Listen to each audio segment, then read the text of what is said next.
Hello everyone, this is Sakshi Vaishnoi and welcome to mind and brains, एक ऐसा channel जहां पर आपको मिलते हैं 4 to 12 क्लास तक के सारे सब्जेक्ट्स के वीडियोस बिल्कुल free of cost. So students, अब हम क्या पढ़ने वाले हैं? अब हम पढ़ेंगे एग्रीकल्चर सेक्टर। एग्रीकल्चर सेक्टर हमारे ब्रिटिश रूल के अंडर कैसा था, ये हम पढ़ेंगे इस पर्टिकुलर लेक्चर में। ओके तो स्टूडेंट्स, जैसे कि आप लोगों को अभी तक तो अच्छे से पता चल ही गया है, एंड आई नो कि आप लोगों को ये चीज़ अभी से नहीं पहले से पता होगी, क्योंकि आप लोग आपकी सोशल स्टडीज़ में सब कुछ पढ़ के आई होंगे कि जो इंडिया है वो पहले से ही, जो हमारे अगर हम जो ब्रिटिश रूल के पहले की बात करें तो इंडिया जो है वो बहुत रिच थी एग्रीकल्चर में, राइट। अगर आज की बात करें तो एग्रीकल्चर में हम एक बहुत ज़्यादा प्रपोर्शन देख सकते हैं कि एग्रीकल्चर पर डिपेंडेंट हैं लोग, है ना। तो सेम वे में जो एग्रीकल्चर है उस पर डिपेंडेंट, उस पर हम बोल सकते हैं कि अगर जो हमारी पूरी पॉपुलेशन है उसका 2/3 पार्ट जो है वो डिपेंडेंट किस पर था? एग्रीकल्चर पर। इट मीन्स कि एग्रीकल्चर जो था वो एक मेन सोर्स ऑफ अर्निंग था, ठीक है। नाउ स्टूडेंट्स, जब ब्रिटिशर्स आए तो उन्होंने एग्रीकल्चर में क्या क्या चेंजेस ले आए, जिसके कारण जो एग्रीकल्चर था वो उसका जो मतलब प्रोडक्टिविटी थी वो लो होते गई, एंड एग्रीकल्चर सेक्टर बिल्कुल भी प्रॉफिटेबल सेक्टर नहीं बचा। वो चीज़ हम देखने वाले इस पर्टिकुलर लेक्चर में। ओके सो आई होप कि आप लोगों को समझ में आ गया कि यहाँ पर हम पढ़ने क्या वाले हैं। सो स्टार्ट करते हैं स्टूडेंट्स, क्या है एक्चुअल में, ठीक है। So during the pre British period the condition of Indian agriculture was not at all satisfactory, ठीक है।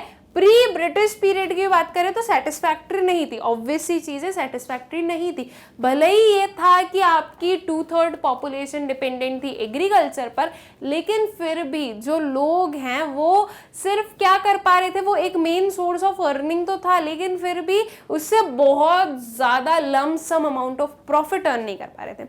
बिल्कुल वो अपनी लाइफ जो है वो पूरी निकाल पा रहे थे, या फिर मैं बोलूं कि उनकी लाइफ कट रही थी, है ना।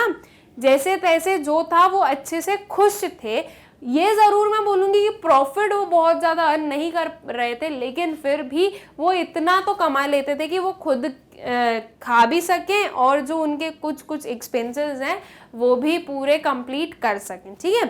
सो India's economy under the British colonial rule was overwhelmingly rural and agriculture in character। जो इंडिया की इकोनॉमी थी स्टूडेंट्स वो कैसी थी? रूरल और एग्रीकल्चर। रूरल और एग्रीकल्चर से क्या मतलब समझ में है?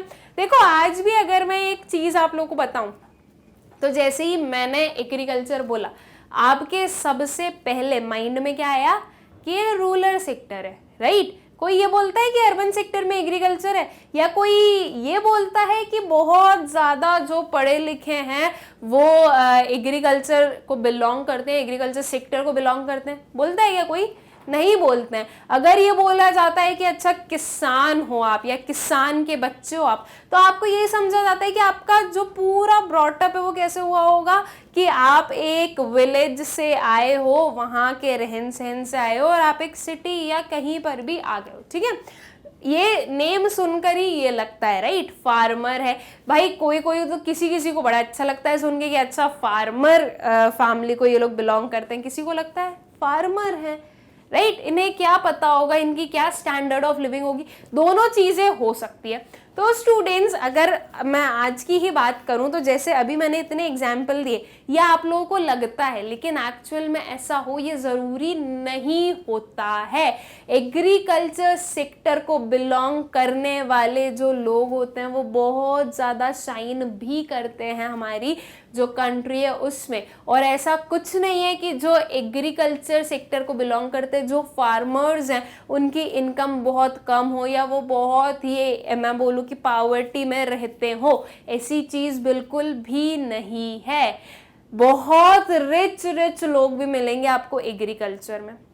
फार्मिंग में बिल्कुल मैं ये बोलती हूँ कि फार्मिंग जो है वो सीजन पर डिपेंड करती है कि जैसा सीजन होगा वैसी क्रॉप्स होने वाली है, लेकिन फिर भी बहुत अच्छे अच्छे लोग भी हैं, वो लोग भी फार्मिंग करते हैं। ओके, सो ये जो अजम्पशन आप लोगों को आता है ना कि अच्छा अगर फार्मर है या फार्मर की फैमिली है तो ये मतलब इन्हें कुछ भी नहीं पता होगा, ये बिल्कुल इलिटरेट टाइप के होंगे, ऐसा अगर आप लोगों को लगता है तो इस चीज को अपने माइंड से वॉश कर दीजिएगा, ऐसा बिल्कुल भी नहीं है। ठीक है, चलो ठीक है, अब जब इतनी बातें हो गई तो एक एग्जाम्पल मैं दे देती हूँ या एक लाइव एग्जाम्पल बता देती हूँ कि ऐसी चीज नहीं है, because I am also a child of farmer. ठीक है, तो अब देख लो, इलिटरेसी या फिर ये चीजें कि वो बिल्कुल एक रूरल सेक्टर को ही बिलोंग करते, ये चीजें जरूरी नहीं होती है। लेकिन जब ब्रिटिश रूल आया था तो हमारी इंडिया की इकोनॉमी कैसी थी, बहुत ही रूरल थी, राइट, बिल्कुल भी डेवलप्ड नहीं थी। आज आप देख रहे हो कि आपकी कंट्री कितनी डेवलप्ड है, अगर उस टाइम की हम बात करें तो हमारी कंट्री बिल्कुल भी डेवलप्ड नहीं थी, राइट। जो हमारी कंट्री थी उसमें हम देखेंगे कि ज्यादा से ज्यादा लोग कैसे थे, बहुत लो इनकम वाले थे, बहुत कम लोग, बहुत रेयर लोग ऐसे मिलते थे जिनके पास में बहुत पैसा हो, राइट। अब बहुत पैसा उस टाइम पे कौन हो जाता है, बता भैया, देखो बहुत पैसा, पूरी जो विलेज है उसमें एक कोई पर्सन है जिसके, जो कि हम बोल सकते हैं कि थोड़ा रिच होगा बाकी सबसे, ओके, थोड़ा रिच होगा, अगर हम उसकी भी इनकम आज के कंपैरिजन में देखें तो वो कुछ भी नहीं होगी, राइट। तो इसलिए हम ये चीज बोलते हैं कि जो ब्रिटिशर्स आए तो जो हमारी इकोनॉमी थी वो कैसी थी, रूरल थी, एंड किस पर बेस्ड थी, एग्रीकल्चर इन कैरेक्टर, या फिर एग्रीकल्चर पर बेस्ड थी। पहले इतनी इंडस्ट्रीज नहीं थी, राइट, पहले जो है इंडस्ट्रीज नहीं थी या और कोई ऑक्यूपेशन नहीं था, जैसे कि जो डिफरेंट सर्विसेज थी वो भी नहीं थी। जैसे कि आप देखो बैंक्स हो गई, तो बैंक में कितने लोग एम्प्लॉयड हैं, पहले बैंक थी क्या, नहीं थी, राइट। तो ये जो मेन बेसिक चीज जिस पर डिपेंडेंट थी पूरी कंट्री वो क्या थी, एग्रीकल्चर थी। ठीक है, nearly 85% of the country's population lived mostly in villages and derived livelihood directly or indirectly from agriculture। ठीक है, देखो 85% क्या बता रहा है हमें कि सिर्फ एक थोड़ा सा ही ऐसा परसेंट है जो कि सिटी में रहते हो या जिनका जो मीन्स ऑफ अर्निंग हो बहुत अच्छी हो, लेकिन जो मोस्ट ऑफ दी, या फिर मैं बोलूँ कि जो मेजॉरिटी ऑफ पॉपुलेशन है वो किस पर डिपेंडेंट थी, वो डिपेंडेंट थी हमारे एग्रीकल्चर पर। इनडायरेक्टली और डायरेक्टली डिपेंडेंट एग्रीकल्चर पर ही थी। अब इनडायरेक्टली और डायरेक्टली कैसे होगा, देखो डायरेक्टली तो आ गया समझ में कि जो जिसका खुद का लैंड है, जो खुद एक फार्मर है, वो हो गया उसकी डायरेक्ट डिपेंडेंस, ओके। और जो इनडायरेक्टली डिपेंडेंट थे वो कौन हो गए, वो जो फार्म पर काम करने वाले, अगर कोई हेल्पर चाहिए तो वो हेल्पर को जो भी काम करवा रहा है वो उसे पे तो करेगा, राइट, बिकॉज कोई भी फ्री में हेल्प तो करेगा नहीं। तो वो जो हेल्पर्स हैं, दैट मीन्स जो लेबर्स हैं, वो इनडायरेक्टली डिपेंडेंट है एग्रीकल्चर पर ही। अगर एग्रीकल्चर में काम आएगा तो उन्हें काम मिलेगा और तो वो पैसे कमाएंगे। तो इनडायरेक्टली भी डिपेंडेंट किस पर है, एग्रीकल्चर पर ही डिपेंडेंट है। सो हम बोलेंगे कि जो 85% ऑफ पॉपुलेशन थी वो बेसिकली किस पर डिपेंडेंट थी स्टूडेंट्स, वो डिपेंडेंट थी एग्रीकल्चर पर। ठीक है, even with this large proportion of population engaged in agriculture, the country was not self-sufficient in food and raw materials for industries। देखो इतनी ज्यादा large proportion था, फिर भी जो फूड्स थे, जो रॉ मटेरियल थे, उनकी कमी थी। रीजन क्या था, देखो रीजन सिंपल सा था स्टूडेंट्स। एग्रीकल्चर आप लोगों को पता है किस पर बेस्ड होती है, एग्रीकल्चर जो उसका सबसे मेन हम बोल दें कि किस पर बेस्ड है, तो वो बेस्ड है सीजन पर, राइट। जैसे कि अभी जैसे कि हमारा समर चल रहा है, ठीक है, अब समर में जो क्रॉप सो की गई होगी उन्हें ज्यादा वाटर की रिक्वायरमेंट नहीं होगी, लेकिन अगर समर में बहुत तेज रेन होने लगे, बहुत तेज बारिश आने लगे, तो जो क्रॉप्स हैं वो क्या हो जाएंगी, वो खराब हो जाएंगी। एंड क्रॉप्स खराब हुई तो अल्टीमेटली उसका जो इफेक्ट है वो किस पर पड़ेगा, इनकम पर होने वाला है, राइट, और जो उसका प्रोडक्शन है उस पर होने वाला है। क्रॉप्स खराब हुई तो अब प्रोडक्शन जो है वो कम हो गया, राइट। तो इन रीजंस की वजह से देखो अभी सीजन पर डिपेंडेंट है, पहले सिर्फ और सिर्फ सीजन पर डिपेंडेंट थी। क्या पहले के टाइम में कोई भी काइंड ऑफ फर्टिलाइजर्स होते थे क्या? नहीं होते थे। वो लोग सिर्फ इतनी जो है हमारी डेवलपमेंट था ही नहीं कंट्री में कि फर्टिलाइजर्स हो या कोई अलग अलग जो है हमारे टेक्निक्स हो जिसकी वजह से कॉस्ट कम लगे, इनकम ज़्यादा हो जाए और उसी के साथ में जो प्रोडक्शन है वो भी ज़्यादा हो जाए। इसलिए जो प्रोडक्शन है वो कम होता था और जो क्या है हमारी जो रॉ मटेरियल्स है वो भी कम मिल पाते थे इंडस्ट्रीज को, ठीक है। टेक्नोलॉजी की कमी थी, जो डिफरेंट एडवांसमेंट थे उनकी कमी थी। जैसे कि इस पिक्चर में देखें स्टूडेंट्स हम, तो यहाँ पर आप देख सकते हो कि ये जो पर्टिकुलर जो भी वर्क किया जा रहा है एक फार्म पे, वो किसकी हेल्प से किया जा रहा है? वो इन बुल की हेल्प से किया जा रहा है, राइट। अब अगर आज की डेट में हम देखें तो इनका यूज बहुत कम लोग करते हैं। किस चीज का यूज करते हैं? ट्रैक्टर्स का यूज करते हैं। क्यों? बिकॉज उससे जल्दी काम हो जाता है, राइट, और ज्यादा अच्छा भी काम हो जाएगा। ओके, सो अब इन्हें ये जो है इनका टेक्नोलॉजी में एडवांसमेंट हुआ, कहाँ आ गए हम आ गए ट्रैक्टर्स पर। एंड इसी सेम केस में जो है हर एक चीज में जो है एडवांसमेंट हुआ है आज की डेट में। अब हार्वेस्टिंग करने के लिए क्या है हमारे पास में? हार्वेस्टर्स हैं। पहले हार्वेस्टिंग के लिए क्या था? क्या पहले हार्वेस्टर्स होते थे? नहीं होते थे। पहले जो है कुछ हैंडमेड जो हमारे रिसोर्सेस थे या हैंडमेड जो टेक्निक्स थी उन्हीं का यूटिलाइज करके क्या किया जाता था? उन्हीं का यूटिलाइज करके जो हार्वेस्टिंग है वो की जाती थी, जो सोइंग है वो की जाती थी, और भी जो वर्क होते हैं कल्टीवेट करना, ये सारी जो चीजें हैं ये पहले बिना टेक्नोलॉजी के करनी पड़ती थी। तो आज के कंपैरिजन में अगर हम पहले को देखें तो बहुत ज्यादा जो है आपको चेंजेस दिखेंगे। ओके, सो ये कुछ कंडीशन थी हमारे एग्रीकल्चर सेक्टर की जब ब्रिटिशर्स आए थे इंडिया में। ओके, अब जो एग्रीकल्चर सेक्टर है स्टूडेंट्स, उसके स्टैग्नेशन का रीजन क्या है? स्टैग्नेशन का मतलब क्या होना, मतलब क्या होता है? सो देखो, स्टैग्नेशन का मतलब होता है कि किसी भी चीज पर रोक लग गई है, ठीक है। जो एग्रीकल्चर सेक्टर है वो ग्रो नहीं हो पाया, उसकी क्या हो गया? वो स्टैग्नेंट हो गया, वो रुक गया है, राइट। अब वो ग्रो क्यों नहीं हुआ? भाई ब्रिटिशर्स आए, ब्रिटिशर्स जो हैं उन्होंने डिफरेंट टेक्नोलॉजीज भी लाए होंगे, डिफरेंट टेक्निक्स लाए होंगे कि अगर ऐसे प्रोडक्शन किया जाए तो वो ज़्यादा बेटर होगा या ऐसे किया जाए तो वो ज़्यादा बेटर होगा। तो जब इतनी चीज़ें हुई तो फिर भी जो एग्रीकल्चर सेक्टर है उसकी ग्रोथ स्टैग्नेंट क्यों हो गई? उसके क्या रीजंस हैं? तो वो पर्टिकुलर रीजंस हम देखते हैं कि क्यों उसकी जो ग्रोथ है वो इंक्रीज नहीं हो पाई। So land settlement system, first वाला जो रीजन है वो क्या है? Land settlement system. बहुत ही पॉपुलर सिस्टम है एंड आई नो कि आप लोगों को पता होगा। लैंड सेटलमेंट सिस्टम या फिर मैं बोलूँ जमींदारी सिस्टम, तो आप लोगों को पता है ना जमींदारी सिस्टम क्या होता है। बस उसी के कारण जो है हमारी जो एग्रीकल्चर सेक्टर है उसकी ग्रोथ रुक गई थी। Okay, so the most important reason for stagnation in agriculture sector was the introduction of zamindari system by the colonial government। ना देखो, आप लोगों को भी पता है पहले तो जमींदारी सिस्टम का मतलब क्या होता है। तो जमींदारी सिस्टम क्या हो गया स्टूडेंट्स कि यहाँ पर जो है लगान वसूल की जाती थी, राइट। एकदम अगर मैं आपको प्योर हिंदी में बताऊं तो लगान वसूल करना, उससे क्या हो गया? वो क्या हो गया? वो हो गया हमारा जमींदारी सिस्टम। एक काइंड ऑफ आप क्या समझ सकते हो कि टैक्स है वो, कि अगर आपने जो है प्रोडक्शन किया है किसी भी काइंड ऑफ क्रॉप का तो आपको उसके लिए क्या पे करना पड़ेगा? टैक्स पे करना पड़ेगा।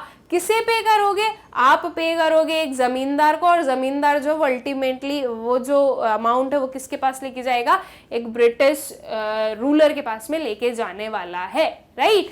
तो ये जो है जमींदारी सिस्टम, इसकी वजह से क्या हुआ? इसकी वजह से जो ग्रोथ है वो स्टैग्नेंट हो गई, वो जो ग्रोथ है वो रुक गई। ओके, जो जमींदारी सिस्टम है स्टूडेंट्स वो एक काइंड ऑफ, हम क्या बोल सकते हैं कि वो एक काइंड ऑफ कंपल्शन था कि वो पे करना ही पड़ेगा। ओके अगर मैं आज की डेट में बात करूं तो जो एग्रीकल्चर सेक्टर है वो टैक्स फ्री है, राइट। लेकिन देखो उस टाइम पर जब एग्रीकल्चर जब क्रॉप्स इतनी अच्छी होती भी नहीं थी तब जमींदारी सिस्टम लगाया गया, है ना। नाउ हमें पता है कि जो कॉलोनियल गवर्नमेंट है वो किस पर्टिकुलर पर्पस से इंडिया में आई थी, तो वो आई थी उनकी कंट्री को डेवलप करने में, ओके और जो है ह्यूज प्रॉफिट्स अर्न करने में। तो मैं बोल सकती हूँ कि जो कॉलोनियल गवर्नमेंट थी उनका मेन मोटिव क्या था स्टूडेंट्स, उनका मेन मोटिव था प्रॉफिट मेकिंग, राइट। बट हमें पता है कि गवर्नमेंट का मेन मोटिव क्या होता है, अगर एक सही गवर्नमेंट है तो उनका मेन मोटिव क्या होता है, सोशल कंट्रीब्यूशन, राइट, या जो हम बोल दें कि हेल्प करना लोगों की। तो ये चीज जो थी ये मिसिंग थी कॉलोनियल गवर्नमेंट में, इसीलिए तो जो छोटे छोटे से पुअर से जो फार्मर्स थे उनके ऊपर ये जमींदारी सिस्टम अप्लाई किया गया।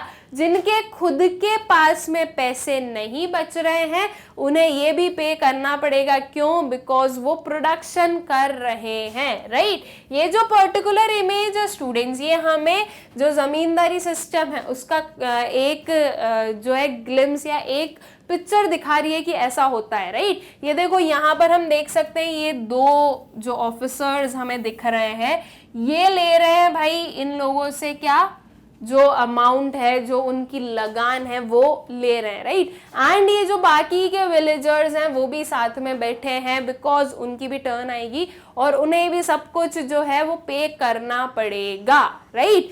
जो ये जमींदार होते थे वो बिल्कुल नहीं देखते थे कि किसी के पास में क्रॉप हुई नहीं हुई, किसी की क्या कंडीशन है, नो मैटर। ना ब्रिटिशर को मैटर है, ना ब्रिटिश गवर्नमेंट को मैटर करता था वो, और ना ही इन जमींदार को मैटर करता था, ठीक है। जमींदार को मैटर क्यों नहीं करता था, देखो सिंपल सी चीज है कि अगर जमींदार ने वो जो पर्टिकुलर अमाउंट है वो जाकर गवर्नमेंट को नहीं दिया, ब्रिटिशर्स को नहीं दिया, तो ब्रिटिशर्स जो है वो इससे पनिश करेंगे, राइट। और अगर वो अमाउंट ब्रिटिशर्स को हैंड ओवर कर दिया ऑन टाइम तो ब्रिटिशर्स उसे रिवॉर्ड देंगे। रिवॉर्ड क्या हो गया, इसकी इनकम, उसका जो सोर्स ऑफ इनकम है वो ब्रिटिशर्स से ही तो आ रहा है और अच्छा खासा पे भी करते थे। तो जो जो जमींदार हैं वो बिल्कुल भी इन लोगों के ऊपर मर्सी शो नहीं करते थे, जो देने की कंडीशन में नहीं है उनसे भी जो लगान है वो लिया जाता था, okay. So under this system, profits accruing out of agriculture went to the zamindars in the form of लगान, ठीक है।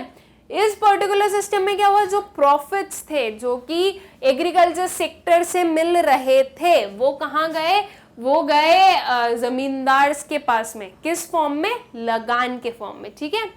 The main interest of zamindars was only to collect lagan regardless of the economic condition of the cultivator. All right, अभी जो मैंने आप लोगों को बताया वही चीज यहाँ पर रिटर्न है कि भले ही कोई भी पर्टिकुलर काइंड की इकोनॉमिक कंडीशन हो लेकिन फिर भी जो जमींदार्स हैं वो लगान कलेक्ट करते ही थे, okay. The dates for depositing specified sums of lagan to British government were also fixed, failing to which the zamindars were to lose their rights. अब देखो जमींदार जो होते थे उनके पास में राइट्स होते थे ना, उनके पास में ऑब्वियसली राइट्स होते थे कि वो किसी को भी बोल दें कि लाओ लगान निकालो, एंड जो पुअर पब्लिक थी उसे देना भी पड़ता था। और उसी के साथ में ये जो जमींदार थे ये इन्हें डिफरेंट काइंड्स ऑफ वो जो है राइट्स एंजॉय करते थे। वो एक काइंड ऑफ क्या बनते थे भाई कि अच्छा यहाँ पर मतलब कि ब्रिटिश गवर्नमेंट नहीं है तो वही यहाँ के क्या है, बॉस है, राइट।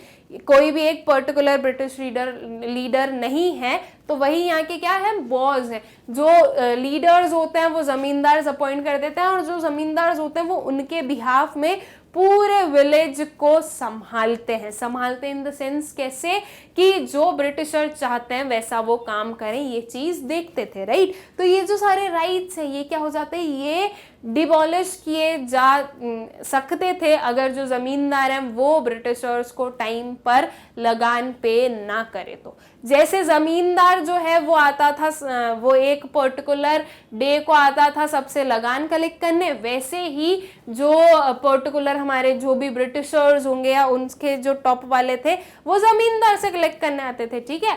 तो इस सेंस में क्या हो गया कि जमींदार ने अगर लगान कलेक्ट नहीं किया तो उसके जो राइट्स हैं वो छीन लिए जाएंगे, जो कि एक जमींदार बिल्कुल भी नहीं चाहता था। तो इसलिए जमींदार भी क्या करता था, कोई मतलब नहीं कि क्या पर्टिकुलर इकोनॉमिक कंडीशन है किसी भी एक पर्सन की, उन्हें लगान चाहिए मतलब चाहिए। ओके, सो ये जो है ये एक रीजन था कि उस पर्टिकुलर डेट पे हमें देने ही पड़ेंगे। तो देखो इसकी वजह से क्या हुआ, जो एग्रीकल्चर सेक्टर था वो स्टैग्नेंट होता गया। Okay, the zamindars and the colonial government did nothing to improve the condition of agriculture. अब ये लगान तो बिल्कुल टाइम टू टाइम जो है वो लेते थे, वसूल करते थे, लेकिन जो हमारा एग्रीकल्चर सेक्टर था उसे इम्प्रूव करने के लिए कोई भी काइंड ऑफ एफर्ट नहीं किया गया। ओके, अब देखो कुछ अमाउंट तो मिलता था फार्मर्स को, उसमें से वो लोग लगान पे कर देते थे। अब बच्चा क्या, उनके पास कुछ नहीं। तो इसकी वजह से क्या हुआ, जो एग्रीकल्चर सेक्टर है वो ग्रो ही नहीं कर पाया। अगर वो लगान लेने के साथ साथ में ये भी करते कि वो जो डिफरेंट इम्प्रूवमेंट्स हैं वो भी साथ साथ में कर रहे हैं, तो इसकी वजह से कम जो एग्रीकल्चर सेक्टर था वो इम्प्रूव तो होता, लेकिन ये चीज भी नहीं की गई थी। तो जो एग्रीकल्चर सेक्टर है वो भी इम्प्रूव नहीं हो रहा था, उसकी जो ग्रोथ थी वो रुक गई थी। ओके, सो आई होप कि ये जो हमारा फर्स्ट वाला पॉइंट था लैंड सेटलमेंट सिस्टम का, यह आप लोगों को अच्छे से क्लियर हो गया होगा। फिर चलते हैं हम अपने नेक्स्ट वाले पे, so that is commercialisation of agriculture.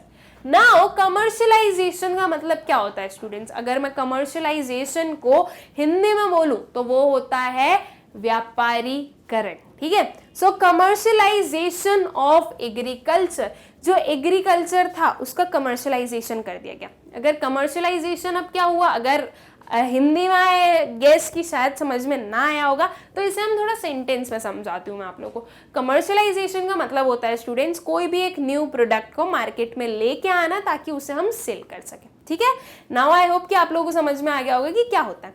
Now जो एग्रीकल्चर है उसमें कमर्शियलाइजेशन हुआ, उसमें कमर्शियलाइजेशन कैसे हुआ, तो जो एग्रीकल्चर था उसमें न्यू क्रॉप्स का क्या हुआ, इंट्रोडक्शन हुआ। नाउ शायद आप लोगों को ऐसा लग रहा होगा कि वाह यार कुछ तो इम्प्रूवमेंट हुआ, अब न्यू क्रॉप्स आई तो ये चीज अच्छी हो गई, लेकिन वो चीज अच्छी नहीं हुई, बिकॉज जो न्यू क्रॉप्स का प्रोडक्शन स्टार्ट हुआ वो अच्छा नहीं था। रीजन अभी समझते हैं, ठीक है। So commercialization of agriculture means production of crops for sale in the market rather than self consumption। मैंने कमर्शियलाइजेशन का जब अभी आप लोगों को एक सेंटेंस में मतलब समझाया तो उसमें मैंने एक वर्ड यूज कर रहा था फॉर सेलिंग, राइट। तो कमर्शियलाइजेशन में हम क्या बताते हैं कि वो जो प्रोडक्ट्स हैं वो सेल भी किए जाते हैं, राइट। तो जो देखो अभी तक क्या हो रहा था एग्रीकल्चर में कि जो गुड्स का प्रोडक्शन था वो यूजुअली यही हो रहा था कि खुद ही कंज्यूम कर रहे थे जो फार्मर्स थे, या फिर थोड़ा बहुत किसी को दे रहे थे, तो वो बहुत ज़्यादा उसमें कोई इनकम भी जनरेट नहीं होती थी। खुद ही क्यों कंजम्पशन कर रहे थे, बिकॉज भाई अगर वो खुद नहीं करेंगे तो फिर उन्हें और किसी के पास से खरीदनी पड़ेगी, और इतना अमाउंट तो या इतना मनी तो किसी के पास है नहीं कि वो किसी और से जो है ये परचेजिंग कर सके। सो इसलिए पहले जो है एग्रीकल्चर में कमर्शियलाइजेशन नहीं था, लेकिन ब्रिटिश गवर्नमेंट क्या ले आई, एग्रीकल्चर सेक्टर में कमर्शियलाइजेशन लाई। अब कैसे लाई, so during the British rule farmers were given high price for producing cash crops like cotton और jute। now दो kinds of crop है, एक है हमारी फूड क्रॉप्स, एक है हमारी कैश क्रॉप्स। फूड क्रॉप्स क्या होती है, वो क्रॉप्स जिसे कि हम खाते हैं, ठीक है। और कैश क्रॉप्स क्या होती है, जिनका और प्रोडक्शन होता है और फिर उससे क्या होता है, कैश जनरेट होता है, राइट। जैसे कि ये जो सारी हैं स्टूडेंट्स, ये क्या है, ये फूड क्रॉप्स हैं। ये जो सारे आपको डिफरेंट डिफरेंट ग्रेन्स दिख रहे हैं, इसे हम खाते हैं, right. So these are food crops and these food crops were converted into cash crops. Food crops convert नहीं हुई वैसे, food crops were replaced by the cash crops, ठीक है। Replaced would be the better word. So ये जो food crops है, इन्हें किस में कन्वर्ट कर दिया, कैश में। नाउ ये जो कॉटन है स्टूडेंट्स, कॉटन आप खाते हो क्या, नहीं खाते हो ना। कॉटन जो है वो दूसरे यूज के लिए यूज किया जाता है। कॉटन के भाई क्लोथ बना दिए, ठीक है, कॉटन को और किसी चीज में यूज कर दिया, पर लेकिन कॉटन को आप खाते नहीं हो, है ना। तो उसके नेम से समझ में आ रहा है कि फूड क्रॉप वो क्रॉप है जिसे हम खाते हैं, और जिसे हम खा नहीं सकते वो हो गई हमारी कैश क्रॉप्स, ठीक है। तो ब्रिटिश रूल में क्या हुआ कि जो फार्मर्स हैं उन्हें ज्यादा प्राइस दिया जाएगा अगर वो कैश क्रॉप का प्रोडक्शन करेगी, तो ऐसा बोला ब्रिटिशर्स ने, ठीक है। तो अब देखो क्या हो रहा था, फूड क्रॉप से वैसे भी किसी को प्रॉफिट अर्न तो हो नहीं पा रहा था बहुत ऐसा कि वो बड़े खुश हो गए हो, है ना। तो अब लोगों ने क्या सोचा कि अच्छा, जो गवर्नमेंट है, जो ब्रिटिशर्स हैं, वो कैश क्रॉप के लिए ज्यादा प्राइस पे करेंगे, तो क्यों ना कैश क्रॉप पर हम शिफ्ट हो जाएं, राइट। तो क्या हुआ कि अब जो फार्मर्स थे वो शिफ्ट होने लगे from food crops to cash crops. अब इसके भी डिसएडवांटेजेस थे, क्या थे वो अभी हम समझते हैं, ठीक है। However, this did not improve the economic condition of farmers because instead of producing food crops, they were producing cash crops which were to be ultimately used by the British industries. Now हमें पता है, अभी तक तो हमें बहुत अच्छे से पता है कि जो ब्रिटिशर्स थे उन्हें हमारी कंट्री के डेवलपमेंट से कोई मतलब नहीं था। जो ब्रिटिशर्स हैं उन्हें सिर्फ और सिर्फ किसके डेवलपमेंट से मतलब था, तो उन्हें मतलब था उनकी कंट्री के डेवलपमेंट से, राइट। तो जब वो कैश क्रॉप का प्रोडक्शन कर रहे थे, तो कैश क्रॉप का प्रोडक्शन बढ़ाने का रीजन क्या था कि वो उसे एज अ रॉ मटेरियल उनकी इंडस्ट्री में या उनकी कंट्री में यूज कर सके, वो इंडिया के लिए प्रोडक्शन नहीं करवा रहे थे। तो इसकी वजह से क्या हुआ कि ये जो पर्टिकुलर क्रॉप्स थे ये यूज इंडियन के नहीं आए, ये यूज आए ब्रिटिशर्स के ही। और इसके साथ साथ में जो फार्मर्स हैं उन्हें ना तो कैश क्रॉप ने हेल्प किया और अब फूड क्रॉप भी नहीं मिल रहा, तो मतलब कि अब उन्हें फूड खरीदना पड़ रहा है, राइट। तो खरीदने के लिए फिर से क्या हुआ, जेब से पैसे निकालो। इतना कोई कैश क्रॉप में भी जो ब्रिटिशर्स हैं वो इतना अमाउंट नहीं दे रहे थे कि उन्हें बहुत प्रॉफिट हो रहा हो, राइट। बस थोड़ा सा कुछ थोड़ी बहुत परसेंट ज्यादा दे रहे होंगे जो कि अट्रैक्ट कर सके फार्मर्स को कि वो जो है कैश क्रॉप्स का प्रोडक्शन करे, राइट। लेकिन फिर इसकी वजह से क्या होगी, फूड क्रॉप खरीदने के लिए पैसे दो, राइट। तो इसकी वजह से जो फार्मर्स थे या जो एग्रीकल्चर सेक्टर है उसकी कंडीशन वैसी की वैसी ही थी। Thus, British rule promoted shifting of crops from food crops to cash crops. कैसे प्रमोट किया, बिकॉज ऑफ हाई प्राइजेस। ये जो हाई प्राइजेस है इसका लालच देके जो क्रॉप का प्रोडक्शन था उसे शिफ्ट किया गया from food to cash, okay. Commercialisation of agriculture resulted in famines. अब देखो ये जो पर्टिकुलर चीज हुई कि जो एग्रीकल्चर है उसका कमर्शलाइजेशन कर दिया, तो उसकी वजह से क्या हुआ, उसकी वजह से फेमिन्स आ गए। फेमिन होता क्या है स्टूडेंट्स, फेमिन होता है wide spread scarcity of food. Wide spread scarcity of food से क्या बताना चाह रहे हैं कि ऐसा नहीं कि सिर्फ 1-2% पे ये जो है अफेक्ट हो रहा हो कि उनके पास में फूड नहीं, वाइड स्प्रेड पूरी जो कंट्री है ऑलमोस्ट, ओके, मैं एकदम पूरी भी नहीं बोलूं, ऑलमोस्ट जो पूरी कंट्री है उसमें फूड की स्कैरसिटी हो गई, तो वो हो गया क्या, फेमिन, ओके। सो ये जो कमर्शलाइजेशन ऑफ एग्रीकल्चर था वो किस चीज में रिजल्ट किया स्टूडेंट्स, वो रिजल्ट किया इन फेमिन्स। कैसे रिजल्ट किया ये इस पर्टिकुलर चीज में, तो देखो हम लोगों ने देखा कि कमर्शलाइजेशन ऑफ एग्रीकल्चर में क्या हो रहा है, जो फूड क्रॉप्स है वो किससे रिप्लेस कर दी गई, कैश क्रॉप से। अब जो हमारी कंट्री है इसमें फूड क्रॉप का प्रोडक्शन बहुत ही कम हो रहा है, बहुत ही कम हो रहा है। क्यों? बिकॉज हर एक फार्मर जो है वो अट्रैक्ट हुआ किससे? हाई प्राइजेस से। इसके वजह से, हाई प्राइजेस की वजह से जो क्रॉप्स थी उसमें शिफ्टिंग कर ली लोगों ने, राइट? वो फूड क्रॉप से कहाँ शिफ्ट हो गए? कैश क्रॉप पर। तो ये जो कैश क्रॉप पर वो गए, इसकी वजह से क्या हुआ? उनकी कंट्री में, मतलब कि हमारी जो इंडिया है, इस कंट्री में फूड क्रॉप की हो गई कमी। अब अगर फूड चाहिए तो जो ब्रिटेन से या फिर हम बोलें कि जो दूसरी कंट्री से जो फूड आ रहा है वो हमें परचेज करना पड़ेगा, ठीक है? अब क्या हो रहा है स्टूडेंट्स की कैश क्रॉप में अगर जो गवर्नमेंट थी, जो ब्रिटिशर्स थे, वो अगर एक्स्ट्रा पे कर रहे थे तो ऑब्वियसली चीज है कि वो जो पैसा है वो कोई सब कुछ एक फार्मर के पॉकेट में नहीं जाता है, राइट? फार्मर की जितनी इनकम होती है ना, उससे उसका जो आधा है या फिर मैं बोलूँ आधे से भी जो ज्यादा अमाउंट होता है वो निकल जाता है वापस प्रोडक्शन करने में। प्रॉफिट मार्जिन कम रहता है एक फार्मर के पास में, ठीक है? फार्मर जितना पैसा लगाता है अगर उसको उतना वापस मिल जाए तो भी बहुत बड़ी बात होती है, बिकॉज मोस्ट केसेस में या फिर सीजन की वजह से क्या होता है कि जितना पैसा लगाया है उतना भी रिटर्न नहीं आ पाता है। तो ये जो पर्टिकुलर चीज हो रही थी, इसकी वजह से क्या हुआ? कैश क्रॉप लगाने से चलो ठीक है, कैश क्रॉप लगा रहे हैं, उससे ज्यादा अमाउंट तो मिल रहा है, लेकिन फूड कहाँ गया?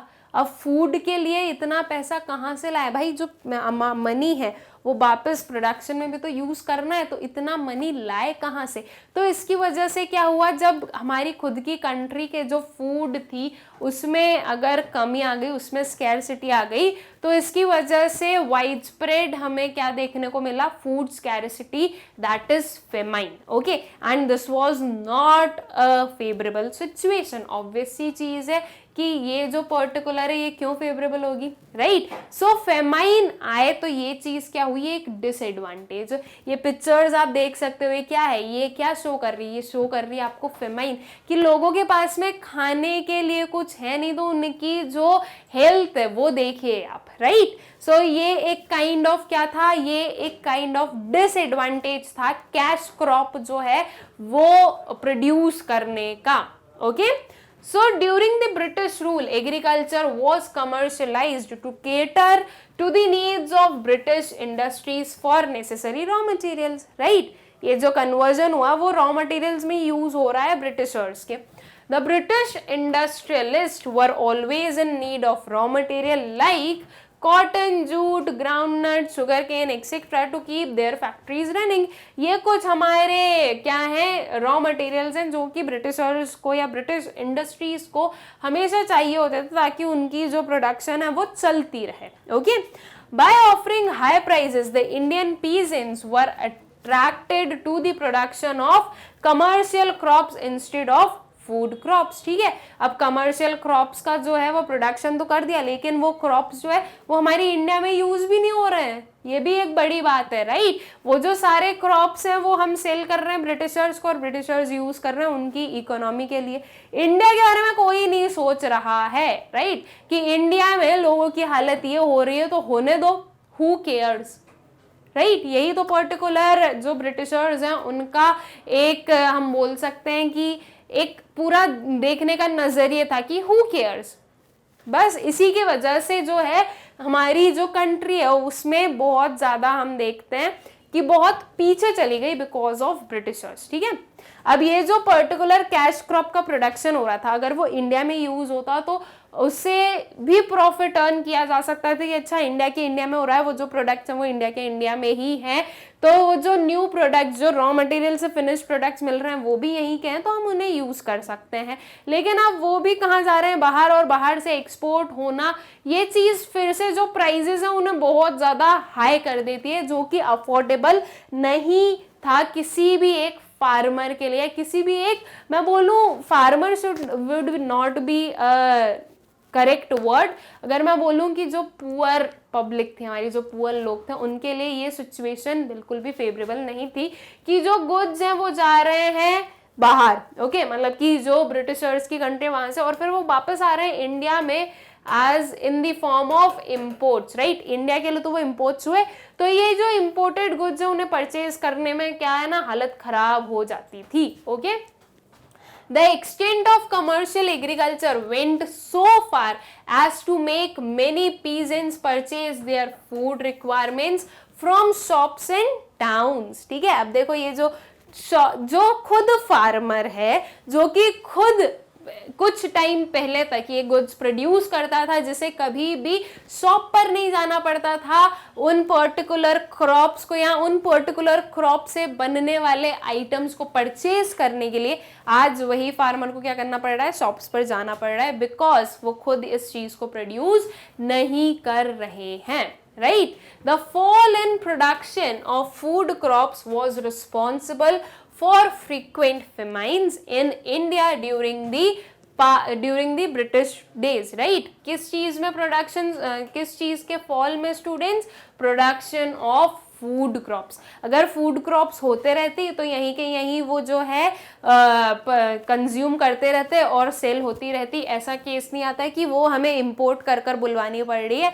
तो अगर यहीं के यहीं फूड क्रॉप्स का प्रोडक्शन होता रहता तो ये पर्टिकुलर सिचुएशन नहीं आती. लेकिन जो ब्रिटिशर्स थे उनका मोटिव क्या था, उनकी कंट्री को डेवलप करना, नो मैटर व्हाट.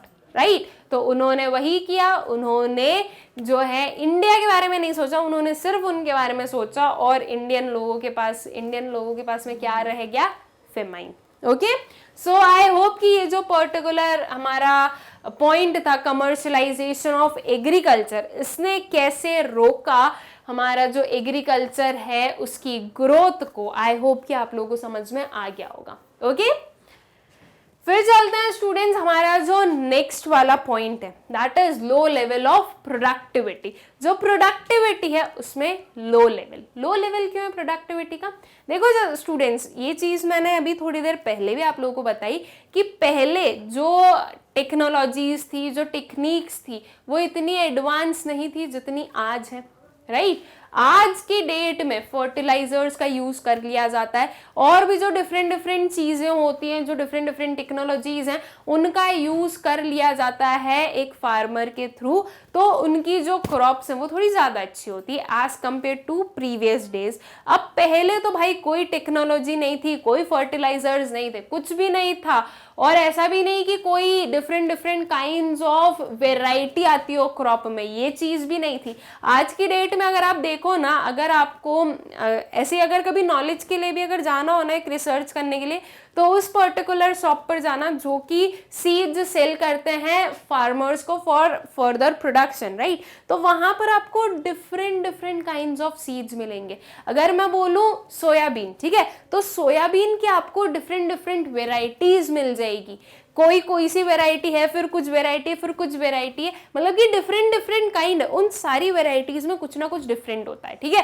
कोई ऐसी होती है जो कि चीप रेट की है और उसके साथ में क्या है कि वो उतना प्रोडक्शन नहीं दे रही है. कोई सी ऐसी होती है जिसमें प्रोडक्शन बहुत अच्छा आता है. तो ये क्या है? ये सब कुछ एडवांसमेंट है. राइट? ये जो है उस पर्टिकुलर सेक्टर में भी जो डेवलपमेंट हुआ है उसके कारण ये सब कुछ पॉसिबल है. लेकिन पहले ये ऐसा होता था क्या? नहीं होता था. पहले तो भाई एक जो है आपके पास में वेराइटी है वही बार बार क्या की जाती थी, सो की जाती थी. और उसके साथ में ये भी होता था कि जैसे मान लो कोई एक पर्सन है जिसने की सोयाबीन जो है वो ग्रो की है, तो उस जो ग्रो की है, जो हार्वेस्ट होकर उसके पास में जो प्रोडक्ट आया उसमें से वो खुद के कंजम्पशन के लिए रख लेगा. एंड सेकेंड चीज, वो कुछ अमाउंट ऐसे रख लेगा कि वो नेक्स्ट ईयर फिर से प्रोडक्शन में यूज कर ले. राइट? ताकि उसे कहीं से परचेज ना करना पड़े. तो देखो वही चीज जो है वो बार बार यूज की जाती है. तो हम ये बोल सकते हैं कि पहले जो लो लेवल ऑफ प्रोडक्टिविटी था उसका रीजन क्या हो सकता है? बिकॉज ऑफ लो नॉलेज, या फिर लो टेक्नोलॉजिकल एडवांसमेंट, लो टेक्निक्स, या ये बोले कि भाई एडवांसमेंट ही नहीं था इतना, तो इतना जो है प्रोडक्शन कैसे इंक्रीज किया जाए. तो जब प्रोडक्टिविटी लो है तो उसकी वजह से ऑब्वियसली जो ग्रोथ है वो लो ही होगी. बारिश आ गई, क्रॉप्स खराब हो गई, इसका कोई भी अब हमारे पास में सोल्यूशन नहीं है. राइट? आज की केस में बारिश आ गई, क्रॉप्स में कुछ ना कुछ प्रॉब्लम आई है, बिल्कुल हम पहले जैसी तो नहीं कर सकते, लेकिन जो जितनी ज्यादा खराब हुई है उतनी खराब भी नहीं रहेगी with the help of fertilisers. Fertilisers भी एन नंबर ऑफ आते हैं, आपको बहुत सारे नंबर में फर्टिलाइजर्स मिलेंगे डिफरेंट डिफरेंट डिजीज को ठीक करने के लिए, different different kind of fertilisers. आपकी बॉडी में कोई प्रॉब्लम हो जाती है तो डॉक्टर आपको डिफरेंट डिफरेंट मेडिसिन देते हैं। सेम वे में जो क्रॉप्स है, अगर उनमें कोई प्रॉब्लम आ जाती है या उनकी हेल्थ खराब होती है तो उन्हें भी डिफरेंट डिफरेंट काइंड्स ऑफ क्या देंगे, दवाई देंगे। वो दवाई क्या हो गई, उनके लिए फर्टिलाइजर्स हो गए। ठीक है, तो वो फर्टिलाइजर से बिल्कुल हम ये नहीं बोल रहे कि पहले जैसे हो जाएंगे, लेकिन आज जितनी कंडीशन उनकी खराब हुई थी उससे तो बेटर हो ही जाएगी, राइट। तो ये टेक्नोलॉजिकल एडवांसमेंट आज हुआ है, ये पहले नहीं था। इसके लिए पहले जो क्रॉप्स थी या पहले जो प्रोडक्टिविटी थी वो बहुत लो थी। Okay, so low levels of technology, lack of irrigation facilities, negligence use of fertilizer resulted in low level of productivity। ठीक है, ये डिफरेंट डिफरेंट क्या है, डिफरेंट डिफरेंट हम बोल सकते हैं कि जो एस्पेक्ट्स हैं। Lack of irrigation facility, irrigation facility क्या होता है, पानी, राइट। इरिगेशन में हम पानी, जो वर्ड है, जो एक की टर्म है, वो क्या होगा, वाटर होगा। कुछ क्रॉप्स, कुछ बोल रही हूँ क्रॉप्स, तो स्टूडेंट्स ऑब्वियसली क्या होती है, जिन्हें कि पानी चाहिए होता है। बिना वाटर के कैसे कोई क्रॉप ग्रो कर सकती है, राइट। तो इरिगेशन फैसिलिटी भी होनी चाहिए प्रॉपर, कि अच्छा अगर आपका ये पर्टिकुलर एक फार्म है, ओके, ये पर्टिकुलर एक फार्म है, तो आपके पास में इतनी फैसिलिटी होनी चाहिए कि इस पूरे फार्म पर आप पानी दे सको। ठीक है, इस पूरे फार्म पर जो वाटर है वो मिल सके। आप सिर्फ और सिर्फ रेन पर डिपेंडेंट नहीं रह सकते, बिकॉज रेन ही तो सिर्फ एक सीजन है, राइट। रेन सिर्फ एक सीजन में होगी, बाकी टाइम क्या करोगे, विंटर सीजन, समर सीजन, इनमें क्या करोगे आप, राइट। तो समर में जैसे कि अगर पानी देना है तो ऐसी हमारे पास में फैसिलिटी होनी चाहिए जो इस पूरे एरिया को कवर करे। अब पहले तो ये होता, अब देखो आज के केस में जो है बहुत सारे फार्मर्स के खुद के घर पे या खुद के फार्म पर क्या है, बोरवेल्स हैं, तो वो उससे पानी जो है पूरी फार्म पर चला जाता है। या फिर जो गवर्नमेंट है वो भी वाटर के लिए क्या देती है, फैसिलिटीज प्रोवाइड करती है, इरिगेशन फैसिलिटीज प्रोवाइड करती है। इफ मैं उसका टर्म बोलूं तो वो होता है नहर, राइट। तो वो जो नहर चलती है तो उससे भी जो है फार्म्स को या जो हमारे जो पर्टिकुलर पूरा एक लैंड एरिया है उसमें इरिगेशन किया जा सकता है, उसे पानी दिया जा सकता है। लेकिन ये चीज पहले थोड़ी ना चलती थी, पहले तो इतना एडवांसमेंट ही नहीं था, राइट। पहले नहर तो बहुत दूर की बात है, ठीक है, नहर नहीं होती थी पहले, और उसके बाद में जो बोरवेल है, क्या वो चीज भी होती थी, नहीं होती थी। पहले बोर होते थे या स्टूडेंट्स, नहीं होते थे। पहले आप लोगों को पता है वेल होते थे और वेल से पानी लिया जाता था, राइट। तो अब आप लोगों को भी पता है कि वेल से पानी कैसे लिया जाता है इस पर्टिकुलर टर्म में, राइट। ऐसे कर करके हम एक एक बकेट फिल करते हैं और फिर वो आता है। अब अगर इस पर्टिकुलर वे से आप पूरे एक लैंड को जो है पानी देना चाहो तो क्या आप दे पाओगे, नहीं दे पाओगे भाई। अगर आपने एक बकेट भरा और ले जाकर मान लो इस पोर्शन में पानी दिया, ठीक है, अब यहाँ पर आपने जो है वाटर दिया तो है, वहां पे डाल के तो आए हो, आप गए वापस वेल तक, एक और बकेट भरा, तब तक ये वापस क्या हो गया, सूख गया, राइट। सूख क्यों गया भाई, समर सीजन है, जो हमारी जमीन होती है, राइट, वो क्या होती है, उन्हें पानी की रिक्वायरमेंट होती है। तो जब उन्हें पानी चाहिए, वो जैसे हम प्यासे होते हैं वैसे हम जो लैंड है वो भी प्यासा होता है। तो आपने अगर सिर्फ एक बकेट पानी दिया वो उनके लिए सफिशिएंट नहीं था, वो तो उन्हें और चाहिए। तो ऐसे करके इस पूरे इसको कवर करना एक मुश्किल चीज हो जाती है, राइट। तो इरिगेशन फैसिलिटीज भी प्रॉपर नहीं थी उस टाइम पर, तो इसके कारण भी जो प्रोडक्टिविटी वो ज्यादा नहीं हो पाती थी। ओके, आज की डेट में आप देखोगे बहुत इन नंबर ऑफ फैसिलिटीज आ चुकी हैं। Okay, so the cultivator had neither the means nor any incentive to invest in agriculture। अब देखो एग्रीकल्चर जो सेक्टर है वो इतना बढ़ा कैसे? ऑब्वियसली जब उसमें इन्वेस्टमेंट किए गए। अगर एक कोई पर्सन ट्रैक्टर परचेज कर रहा है तो वो क्या है? इन्वेस्टमेंट है, राइट? अगर कोई एक पर्सन उसके ही खुद के फार्म पर एक बोर करवा रहा है तो वो एक काइंड ऑफ इन्वेस्टमेंट है। इन्वेस्टमेंट क्या होता है कि आप आज किसी भी चीज में पैसा लगाओ, इन फ्यूचर वो आपको रिटर्न्स देगा जो कि आपने जितना लगाया है उससे ज्यादा होगा, राइट? तो जो पहले कल्टीवेटर्स जो थे, कल्टीवेटर इट मीन्स जो फार्मर्स थे, उनके पास में ना ही तो मीन्स थे और ना ही इंसेंटिव थे कि वो इन्वेस्ट कर सके। मीन्स नहीं थे इसका मतलब क्या? उनके पास में इतना मनी ही नहीं था कि वो कोई भी काइंड ऑफ इन्वेस्टमेंट कर सके। तो जैसे काम चल रहा था वैसे चल रहा है। कम प्रोडक्टिविटी है तो ठीक है, कोई बात नहीं, एटलीस्ट इतना तो है फार्मर्स के लिए कि उन्हें खुद को, उनका खुद का जो पेट भरने के लिए काफी है वो खुद इतना कंज्यूम कर पा रहे हैं। तो इसलिए जो है वो जैसे काम चल रहा है उसे चलने दो, वैसा वाला केस हो जाता था। और जो जब इन्वेस्टमेंट नहीं हो रहा है तो इट मीन्स क्या हो रहा है कि जो प्रोडक्टिविटी वो ज्यादा इंक्रीज नहीं हो पा रही है। Okay, the zamindar had no roots in the village while the British rule spent little on agriculture, technical और mass education, right? जो जमींदार थे वो तो भाई उनका तो विलेज से कोई लेना देना ही नहीं था। जमींदार का एक काम था कि आपको जाना है, लगान कलेक्ट करना है, ओके? और इनके अलावा जो ब्रिटिशर्स थे उन्होंने भी बहुत कम ध्यान दिया एग्रीकल्चर पर।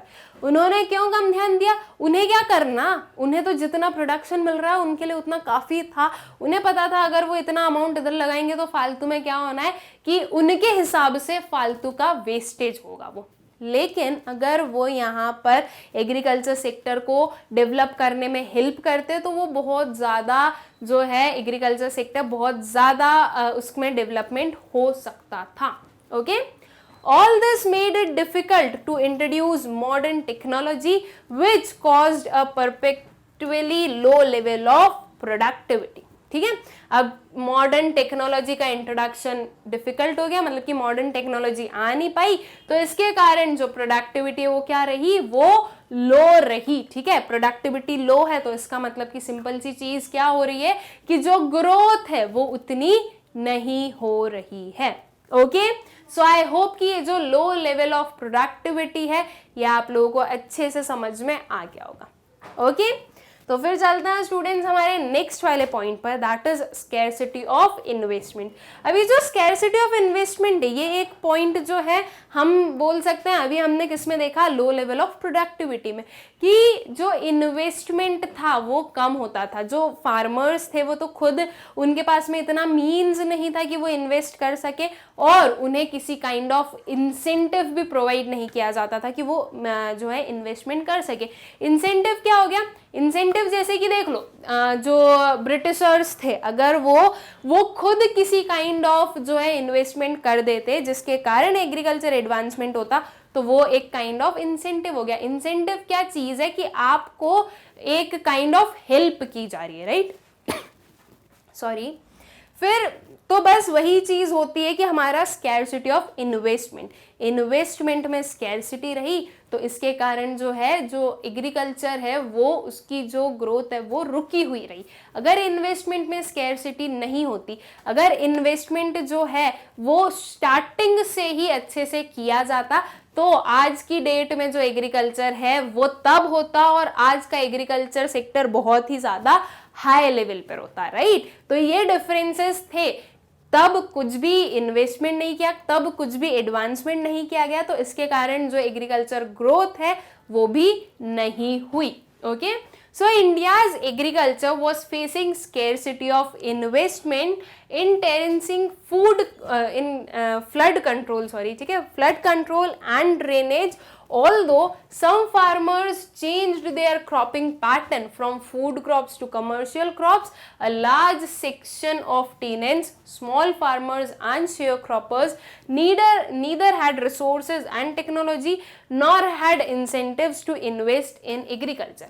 Now देखो, flood control and drainage, floods भी आते हैं ना स्टूडेंट्स, राइट? बहुत ज्यादा एक्सेस में बारिश हो गई, क्या हो गया? फ्लड्स आ गए, राइट? अब जो क्रॉप्स होती है उन्हें बहुत ज्यादा अगर वाटर मिल जाए तो भी वो खराब हो जाती है, और अगर बहुत कम वाटर मिले तो भी वो खराब हो जाती है, राइट। एक आप नॉर्मल प्लांट देखो, अगर आप लोगों को क्रॉप के बेसिस पर समझ नहीं आ रहा हो तो एक नॉर्मल प्लांट देखो, आपके घर का एक प्लांट ले लो, ठीक है। उसमें अगर आप हद से ज्यादा एक्सेस में अगर पानी डाल दोगे तो वो जो प्लांट है वो खराब होने लगेगा, और अगर आप उसे बिल्कुल सूखा रख दोगे, उसमें बिल्कुल भी आप वाटर नहीं दोगे तो भी वो प्लांट क्या हो जाएगा, खराब हो जाएगा, वो सूखने लगेगा, राइट। तो सेम केस जो है वो हमारे क्रॉप्स के साथ में चलता है कि अगर हद से ज्यादा, बहुत ज्यादा एक्सेस में अगर वाटर मिल जाए तो वो खराब हो जाएंगी, और नहीं मिला तो भी खराब हो जाएंगी। अब आज की डेट में भी हमें पता है कि फ्लड्स आते हैं। पहले की अगर हम बात करें तो पहले हमारा नेचर कितना अच्छा हुआ करता था, जो क्लाइमेट था वो कितना अच्छा हुआ करता था, राइट। आज तो ये होता है, एट प्रेजेंट की डेट में तो ये होता है कि भाई कभी भी बारिश आ जाती है, समर्स में कुछ हो जाता है, विंटर में कुछ हो जाता है, कभी भी कुछ भी हो जाता है। क्लाइमेट का अब हम कोई कुछ बोल ही नहीं सकते हैं, राइट। तो ये चीज पहले नहीं होती थी। पहले प्रॉपर बारिश के टाइम पे बारिश होती थी, समर के टाइम पे समर होता था, और जो हमारा विंटर है उस टाइम पे विंटर होते थे, ठीक है। ऐसी कोई केस नहीं था कि अपने मन से कुछ भी हो जाए। अगर आज देखें तो बारिश कभी भी हो जाती है, हर एक सीजन में बारिश होती है, राइट। तो ये चीज पहले नहीं थी, पहले का क्लाइमेट बहुत अच्छा था। तो अब जब बारिश होती थी, जब रेनी सीजन आता था, तो रेनी सीजन आता था तो एक प्रॉपर अमाउंट ऑफ जो है वो रेन लेकर आता था, राइट। पानी की कमी बहुत कम होती थी पहले, बिकॉज पहले जो नेचर था वो अच्छा था, जो क्लाइमेटिक कंडीशंस थे वो उसके फेवरेबल में थे। तो जब कंटिन्यूस वाटर रेन हो रही है तो वो ऑब्वियसली फ्लड में भी कन्वर्ट हो जाती थी, ठीक है। या फिर फ्लड में वो कन्वर्ट नहीं हो अगर प्रॉपर ड्रेनेज हो तो। अगर ड्रेनेज नहीं होता है तो क्या होता है, पानी जमा होने लगता है, इकट्ठा होने लगता है। अगर वो ड्रेनेज, प्रॉपर ड्रेनेज सिस्टम हो तो जो पानी है उसे पाथ मिल जाती है फ्लो करने के लिए, और वो एक प्लेस से दूसरे प्लेस पर चले जाता है। लेकिन पहले ये चीज भी नहीं थी, तो क्या होता था भाई, लैंड में जो वाटर है वो बहुत ज्यादा कलेक्ट हो जाता था, और उसकी वजह से भी जो क्रॉप्स हैं वो क्या हो जाती थी, खराब हो जाती थी। अब इस चीज के लिए भी कोई भी काइंड ऑफ, हम बोले तो उसे ठीक करने के लिए कुछ भी नहीं किया गया, ओके। तो इसकी वजह से क्या हुआ, जो प्रोडक्शन है वो कम होता गया। अब जैसे कि अभी हमने देखा था कि कमर्शियलाइजेशन ऑफ फूड क्रॉप्स हुआ था, सॉरी कमर्शियलाइजेशन ऑफ एग्रीकल्चर हुआ था, उसमें हमने क्या देखा था कि फूड क्रॉप्स को कन्वर्ट कर दिया कैश क्रॉप्स में। अब जो लोग कैश क्रॉप में कन्वर्ट कर सकते थे, शिफ्ट हो सकते थे, वो तो शिफ्ट हो ही गए, लेकिन ऐसे भी फार्मर्स थे जो शिफ्ट नहीं हो पाते थे। क्यों नहीं हो पा रहे थे, बिकॉज उनके पास में उतना भी अमाउंट नहीं था कि वो कैश क्रॉप को प्रोड्यूस करें। वो इसलिए जो उनकी फूड क्रॉप चल रही थी वो उसी को ही चला रहे थे। तो ये जो इन्वेस्टमेंट की स्कैरसिटी थी, या इन्वेस्टमेंट प्रॉपर वे में नहीं किया जा रहा था एग्रीकल्चर सेक्टर में, तो इसकी वजह से भी क्या हो रहा था, इसकी वजह से भी जो उसकी ग्रोथ थी वो रुक रही थी, वो स्टैग्नेंट थी, okay. So I hope students कि ये पर्टिकुलर पॉइंट भी आप लोगों को अच्छे से क्लियर होगा, और ये जो सारे रीजंस हम लोगों ने पढ़े स्टैग्नेशन इन एग्रीकल्चर सेक्टर के, ये सारे आप लोगों को अच्छे से क्लियर होंगे। एंड आप लोगों को एक आइडिया भी लग गया होगा कि एग्रीकल्चर सेक्टर ब्रिटिशर्स के टाइम पर कैसा था, okay. So I hope students कि आप लोगों को ये टॉपिक इंटरेस्टिंग लगा होगा, इसे पढ़ने में मजा भी आया होगा, और सब कुछ समझ में भी आ गया होगा। बहुत ही इजी सा टॉपिक था, बस इसमें कुछ कुछ जो चीज़ें थी वो मैंने आप लोगों को एक्सप्लेन कर दिए। तो आई होप कि आप लोगों को भी सब कुछ समझ में आ गया होगा। नाउ जो हमारा नेक्स्ट लेक्चर होगा स्टूडेंट्स, उसमें हम इंडस्ट्रियल सेक्टर देखेंगे। जैसे अभी हमने इस लेक्चर में एग्रीकल्चर सेक्टर के बारे में पढ़ा, वैसे ही हम अपने नेक्स्ट लेक्चर में इंडस्ट्रियल सेक्टर के बारे में पढ़ने वाले हैं, ओके। Thank you.